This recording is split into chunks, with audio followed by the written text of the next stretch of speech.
Hello everyone, this is Gw2 speaking. This video is the last video recorded before the April patch comes, the one which is supposed to turn around everything. The change with which I disagree with is the Ferocity change, as in reduction of damage. In World vs World there is not much cost in taking high defense stats like for example Dire or Soldier versus taking high risk high reward ones like Berserker. What I expect we will be seeing after the patch is the Berserker, the high burst builds, getting closer to high defensive builds. Please observe, I am very bursty and Alaric is in Berserker build too. The enemy Guardian is able to take a lot of hits before he is driven off, resurrecting his fallen ally. After the Ferocity change, we might not be able to win this fight anymore, not like that. From my point of view, what we need in World vs World is more damage and much less bunkers. Why do I consider Berserker to be high risk as well as high reward? In this clip I have been totally surprised by enemy stealthed Mesmer, and afterwards I have been attacked by an Elementalist. I have made a mistake, I have not put Portal earlier, I used the blink too early and simply I got downed quickly. For me, this is fun. The Elementalist also paid his price for the damage, but the fight will eventually be resolved somehow. There is nothing as irritating as fighting someone you are hitting, and the person can mitigate everything you do with passive stats and you are helpless. Ah, by the way, never surrender. This change might make the most popular roamer builds, the condition roamers builds, even more popular. There is a silver lining though. The more enemies go into condition lines, the more efficient is condition removal. I can always go deeper into utility to make condition shutter instead of chaotic interruption, and this is only an example of my character. What I mean, as difficult to defeat as condition bunkers are, there is always a way to do it. Bear in mind what I was saying in the previous clip about you are hitting and nothing happens does not apply to this Necromancer over here. The condition Necromancer is a burst build, not a tank. The game we are playing right now, Gw2, is designed around a lot of active defenses. For example, you can't easily kill my Mesmer. I've got Distortion, I've got Blood Frenzy, I've got Portal, I've got Blink.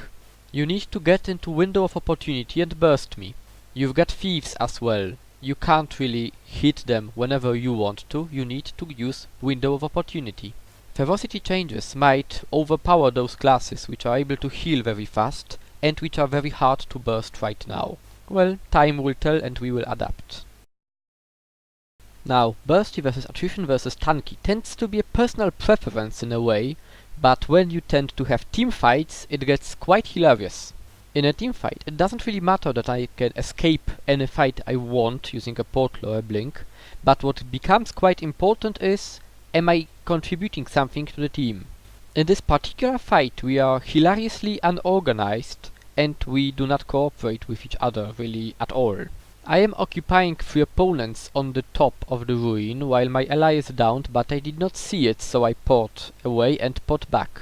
In the same time, the third ally is far away from here at the sentry.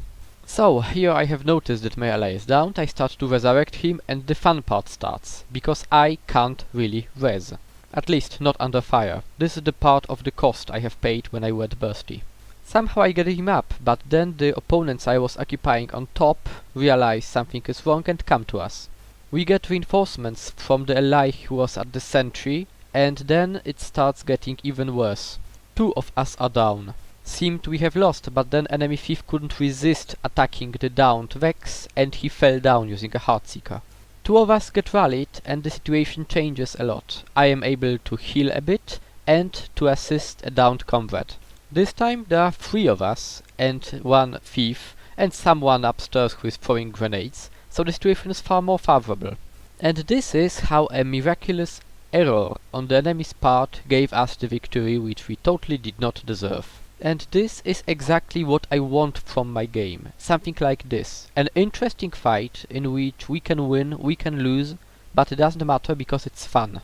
In the same time, I am pretty sure that no matter what ArenaNet does on 15th April, we are unnerfable because we will adapt to anything.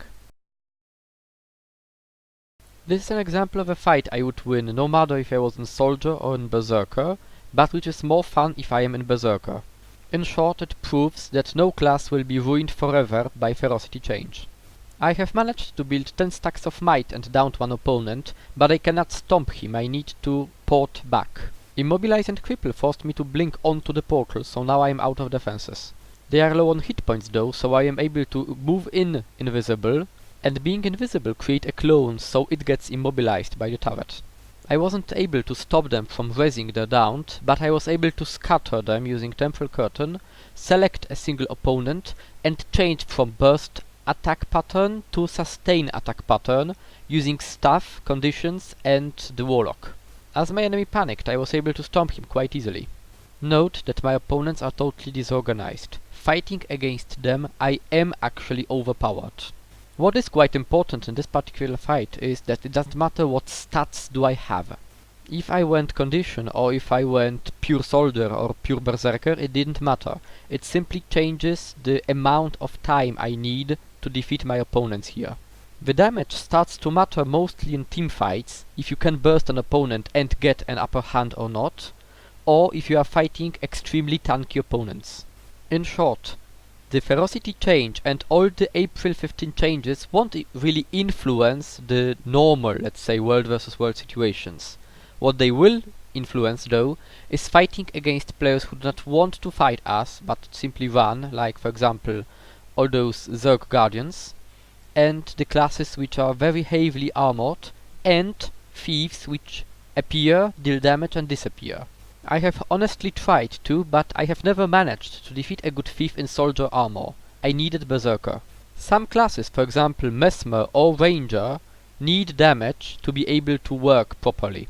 We don't have insane sustain like thieves do in stealth, or like guardians with healing power or more warriors with their mobility. We need that damage, or otherwise we won't be able to be efficient. This fight is an example of what I meant when I said Ranger needs damage. Please observe an enemy Ranger I am attacking right now. I have used a normal attack formation to occupy enemies and buy time for my ally to come into the play, but to my great pain a Ranger decided to single me out. Important thing of my build is that I am mostly a melee Mesmer. I need to fight in close combat. This Ranger managed to completely deny my abilities to do anything in this fight other than run away. Please compare this fight to the fight on top of the ruins. Over there, I was able to kite enemies and to have them on my terms even if I had a small area. Over here, a single Ranger managed to deny my, options to do anything. If you took his damage away, I would be able to ignore him and fight at my terms. Because it is a team fight, I am not able to properly put up Warden or a curtain to reflect him. I made a mistake and didn't anticipate it. As an interesting flip side, in this fight it would be much easier if I was in Soldier Gw than in Berserker Gw. That way I would be of some use and not only run, I'm gonna die. Okay, so at this point this clip is already over, so let's go on. Because of a downstate mechanism in Gw2, it is very easy for larger group to defeat a smaller group. Burst, especially area of effect burst, is an equalizer to that. Reviving from the downstate is very fast. To stop it, one needs to use crowd control skills, but if enemy has stability, there is not much you can do unless you are able to simply put a lot of pain on them. If you go glass, you can't really hide behind your stats. You have to make a choice, do you stomp or do you flee? Still, even after Ferocity changes, in my opinion, going glass is the way for a roamer, simply because otherwise we will not be able to take a camp before enemy response squad will come there. And this is an example of a fight in which we wouldn't be able to win if we went less damage and more into defense. We are able to use our active defenses in a way to defeat our enemies, and they are the ones who need to react to us all the time. In a way they brought it down to themselves. Notice how they are close to each other and we are jumping all the time, not close to each other, so our AoEs hit all of them, while their AoEs target only a single of us. This is how we are able to handle such a heavy melee meta. I think the most unfun enemy composition I have ever met was the one where there are a lot of heavy classes and a single elementalist. They are perfectly hiding behind the boon shields, and they are able to heal using combo fields. In short, the melee train. Ah, forgot about banners. Fortunately, in this clip we have an exact opposite of this type of enemy group, assuming they are a small group. 3 Mesmers able to boon strip and a Guardian able to give us the boons. From my experience, the only vulnerable member of this type of group is an Elementalist, and he needs to be downed as first one. This is of course easier said than done, because every member of this group will try to protect a falling ally, and warriors usually use banners. By accident, in this clip everything worked perfectly fine, and not only we had 3 Mesmers able to boon strip, but enemies did not have any banner ready. Mostly because we split them and they lost track of the Elementalist. Once again, although going all glass against that kind of group is kind of suicidal, this is the only way we could ever try to take them down. Because we need to be able to get enemies down as many times so all the banners are not recharged. And we need to be able to boon strip stability so they don't rest them manually. Or our DPS needs to be high enough so they don't even attempt to do it. To conclude this video, I think that going glassy is far more fun and unpredictable than going pure tank. No matter what happens with the overall damage, I know we will be able to adapt. Personally, I still think that getting bunkers and glass closer to each other in terms of damage is a major mistake. As it stands, bunkers are already too difficult to kill, especially if they use formations and cooperation of any kind. For some classes, going tanky or glassy is not really a trade-off. On the other hand, I was never the one to run away from a challenge. I will see what the patch brings and I will be able to adapt the build again. In case condition builds and tanks will rule the earth, I will simply pack more ballistae and we will see what happens then. Thanks for watching, Urxal is out.